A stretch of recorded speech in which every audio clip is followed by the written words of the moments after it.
Bonjour à tous, Julian Salazar, doctorant en ergonomie cognitive. Aujourd'hui, je vais vous présenter mes activités de recherche au sein d'ENGLab en collaboration avec l'Université de Strasbourg.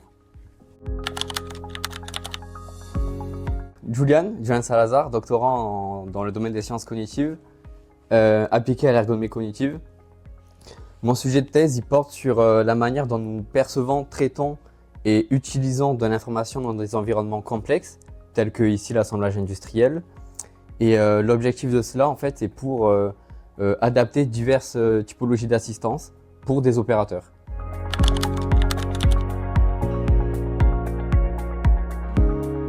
Alors j'ai choisi ce sujet de thèse parce que pour moi il est très complet. Il a une vision tripartite. D'une part, ça apporte une contribution dans mon domaine scientifique. Donc en fait j'étudie un biais cognitif et la manière dont il va se produire dans un environnement particulier. À travers ces observations, je vais apporter une contribution technique dont l'entreprise peut bénéficier. Concrètement, ça va consister à adapter, personnaliser en fait une solution déjà existante qui permet d'assister les opérateurs.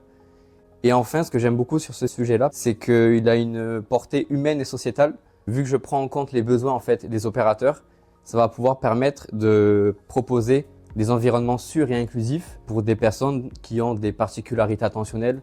Donc je pense notamment à des populations avec un autisme ou avec un trouble de l'attention avec ou sans hyperactivité, par exemple. Dans le contexte industriel aujourd'hui, il y a un gros problème, c'est que actuellement il est centré sur la technologie. On parle d'industrie 4.0, mais en fait la technologie s'est tellement vite développée et a tellement suscité beaucoup d'intérêt et d'implémentation rapide qu'en fait ça a créé un gap énorme entre l'opérateur qui lui a des compétences sensorielles, physiques et cognitives stables, qui n'évoluent pas ou qui en fait décroît avec le temps. Et d'un côté on lui dit tu vas interagir avec une nouvelle technologie dont tu ignores, par exemple la réalité augmentée. L'IA, tout ça, les opérateurs, ils n'ont pas l'habitude de traiter avec ces technologies. Et en fait, ça crée un gap énorme entre l'utilisateur et l'environnement, le nouvel environnement moderne de travail, on va dire. Et moi, en fait, mon but, ça va être d'aligner au mieux l'utilisateur et son environnement, notamment dans ses interactions avec les systèmes intelligents, pour faire en sorte que l'expérience de l'utilisateur soit la plus optimale et de favoriser au mieux en fait ce que peut apporter une technologie, prenant en compte le besoin humain, quoi. Alors l'objectif final de ma thèse, en fait, ça va être de proposer un système d'assistance en fait personnalisé qui va s'ajuster en fait dynamiquement selon les besoins intentionnels en temps réel des opérateurs. Et donc pour cela, j'ai mené une première étude qui étudie en fait un biais cognitif qui est la cécité d'inattention. Il peut se décrire simplement comme l'incapacité en fait de percevoir une information visible mais inattendue, parce qu'en fait notre attention est fortement concentrée sur une tâche. Donc moi j'ai fait le postulat que les environnements futurs ou modernes d'assemblage tendent à augmenter l'occurrence de ce biais-là. Ensuite, la deuxième étude, c'est de répéter ce protocole expérimental pour des populations qui ont des particularités attentionnelles, dont notamment ceux qui sont avec un autisme et les personnes avec un trouble de l'attention. Et la finalité de ces études, ça va être à partir des observations qui ont pu être réalisées sur ces études et des résultats qui en ont découlé, ça va être en fait d'implémenter ces résultats dans la brique technologique qu'on développe à ENGLab, qui est le Digital Assist, afin de pouvoir en fait faire en sorte que cette solution technologique soit adaptée à tout type de profil attentionnel. Ce qui fait qu'au final, l'assistance sera adaptée, personnalisée et ça garantit la meilleure expérience de travail pour tout type d'opérateur.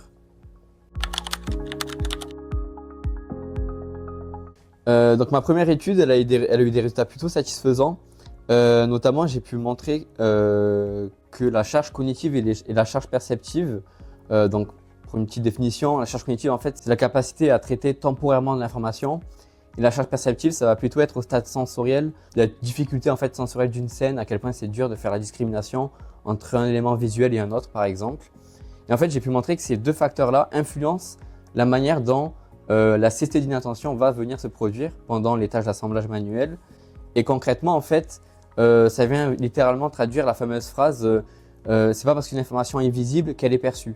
Et ça, c'est hyper important parce que dans un environnement d'assemblage, et notamment moi, je place mon étude dans le contexte des industries du futur, c'est hyper important parce que en fait, c'est des environnements où on va plutôt avoir beaucoup d'inattendus, d'imprévus, et de complexité, parce que les environnements sont plus du tout les mêmes comparés à avant. Et en fait, dans ces nouveaux environnements, l'information qui va être présentée aux opérateurs va être contextualisée, c'est-à-dire que traditionnellement, un opérateur, il va interagir directement avec une interface, donc il va être disponible directement à cette information. Mais dans un cas où les interfaces sont de plus en plus contextualisées, les interfaces contextuelles, en fait, ne dépendent plus des actions directes des opérateurs, ce qui fait qu'elles peuvent présenter l'information de manière dynamique. Mais pour que cette information de manière dynamique soit effectivement perçue par les opérateurs, ben, il est important que les opérateurs soient disponibles pour percevoir cette information. Et c'est là tout l'enjeu en fait d'étudier la cécité d'inattention de ces environnements-là. Et donc moi je suis content parce qu'effectivement ma première étude a pu montrer que ça se produit dans ces environnements. La prochaine étude, ça va être de montrer en fait les différences entre les individus sur l'expression de ce biais-là pour des personnes qui ont un trouble attentionnel par exemple et d'autres qui n'en ont pas, afin de pouvoir dégager en fait des profils spécifiques et pouvoir mieux orienter en fait les solutions selon les besoins spécifiquement identifiés en amont. Donc jusqu'à présent, en fait, ma thèse m'a apporté quand même beaucoup de capacité de gestion et de responsabilité et surtout d'autonomie. Parce qu'en fait, il faut savoir que je suis parti littéralement de zéro, c'est-à-dire que je n'avais pas de problématique identifiée. Je ne connaissais rien de l'environnement industriel, encore moins de l'assemblage. Donc en fait, petit à petit, j'ai dû construire un fil conducteur pour identifier en fait des éléments clés à approfondir en thèse. Donc j'ai construit voilà, comme ça petit à petit une problématique, des hypothèses. J'ai construit un protocole expérimental et là il y a beaucoup de responsabilités parce que moi mon matériel, mes résultats c'est des participants, c'est des humains. Et il faut que je puisse faire valider éthiquement en fait cette étude. Donc il y a toute une rédaction de documents pour que ça soit accepté auprès du comité d'éthique et de recherche de l'université. Ensuite j'ai dû donc réaliser ces passations expérimentales, traiter les résultats, trouver des conférences intéressantes pour les faire valoriser.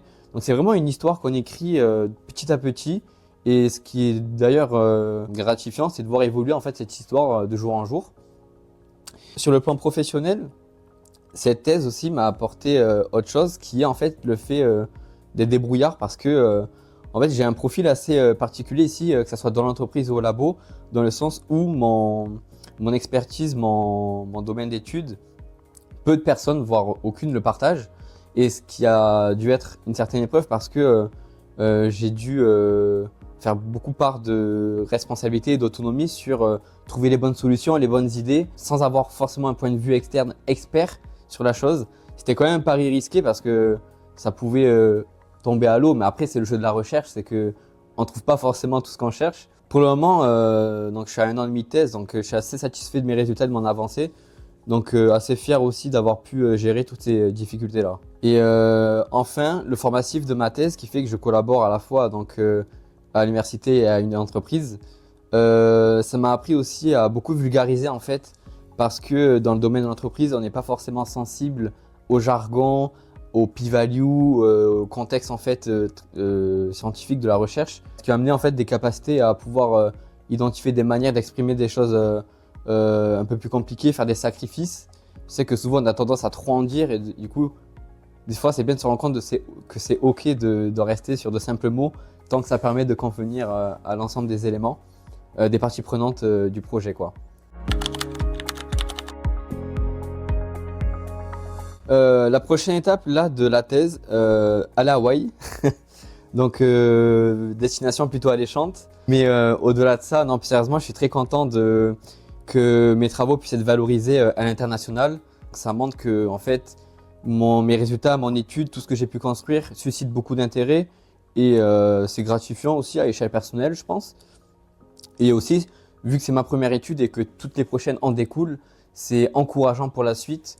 Ça montre que ça correspond bien en fait aux enjeux en fait actuels de l'industrie et comment moi je joins en fait mon domaine d'études à ce contexte-là professionnel. Ensuite, donc comme dit, j'aimerais aussi faire valoriser l'étude qui traite ici plutôt d'une population avec des troubles neurodéveloppementaux, donc avec un autisme, avec un trouble d'attention, et pouvoir faire valoriser aussi cette étude-là, notamment dans une conférence qu'on appelle donc c'est CAI cette année, donc ça sera à Barcelone en 2026. C'est vraiment une conférence prestigieuse de référence dans le domaine des interactions homme-machine.